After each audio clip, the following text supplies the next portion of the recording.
Hello everybody, it's Chrissy from Chrissy's Beautiful Life and welcome back to the ABC Scrappy Challenge. We are on to the letter F and I could not choose between florals and frames, so it's both. You pick, you can combine them, you can separate them, however you so choose. I'll do a separate process video for each of them, but frames are anything. I have a ton of them. These are mostly the ones from Simple Stories. I have a couple of Maggie Holmes scattered in here as well, but I love frames. They're my thing. I really do enjoy them. So I have some plans for making, like I said, a couple layouts, but a really good way to think about frames before I get into the florals is kind of the same rule as almost anything I do with you guys, is to think of it not just as a frame. So say you absolutely can use it as a frame the way it's supposed to. You do not have to. You can cut it so you can get the most out of it. You can cut it so it's just a layer underneath. You can make it so that if you just want, again, the pop of color, you just go ahead and place it down there. Make sure if you have one of these frames, you put some fun foam in there so that your photo stays flat. But you can make it so it's just almost like a photo corner there, layer there. So many different ways. You can layer up frames and make them into a cool design. I like this one. This is one I have done before. You could do that. You can go ahead and go like this, have there actually be a photo or something in there. You could make it a block and then have like this spot, this and this spot, a photo with your title there. There are tons and tons and tons and tons and tons and tons of things you can do with frames. So that is part A of the challenge, because I just love them so much. So frames.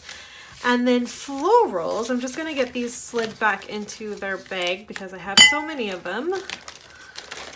I'm afraid I'll lose them if I don't do it correctly.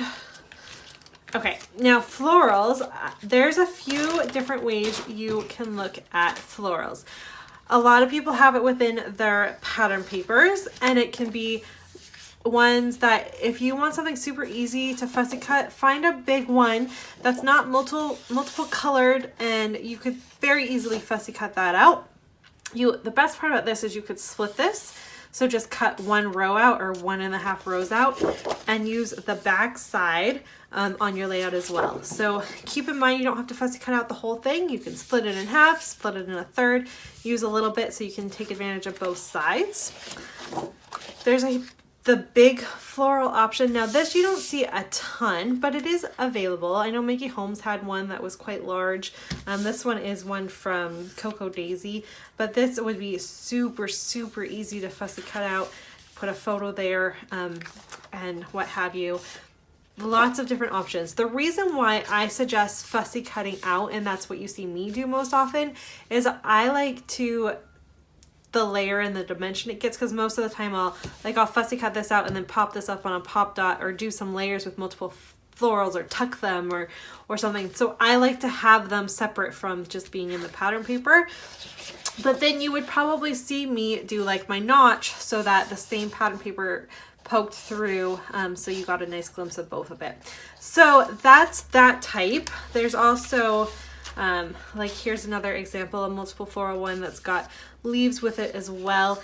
This you could just simply leave, place your photo, and go about it however you so choose. So lots of different ways. The other way, which is something a lot of us have now, I apologize because I was working through this already, so you're gonna get a sneak of what this layout's gonna look like because I was already working on it. So please be ready for that. Ready? Is this, which is something is missing. There it is. There it is, there it is, there it is. Which is to take the floral packs that you can get. Now this one is Vicki Boutin. We all know, let's see, Paige Evan always has beautiful floral packaging.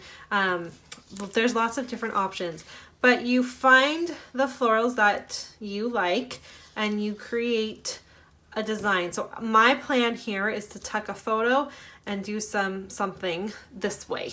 That's my plan. I picked all the florals from that design because I was working through that in February. If you can remember, that was my how to kill a kit with style, and I really wanted to use up the florals. So I picked the ones I wanted. I kind of tucked and layered, and then I just glued. This is not glued very well. I just glued to where they were touching the other florals. So I had a kind of an idea where things were going to go before I do any more to the layout. I really love this. It's a really cool idea. The other option, I'm sure you have seen it, would be like a wreath of florals. I actually have done that. You could get a cut file with a floral design and add the ephemera from the collections tucked in there. That's an option. I created a layout about Nora. I'll have it pop up so you can see it, where I clustered everything up at the top. I tucked my photo in and put my title there too. So lots and lots and lots of different options when it comes to the ephemera part of the floral packaging that you can get in those packs. So look at it in a bunch of different ways and get out those florals, get out those frames, use them separately or combine them. I'm really excited to see what you guys come up with, and I will have this video and the one for frames up really soon. Thanks everyone so much for watching. Bye.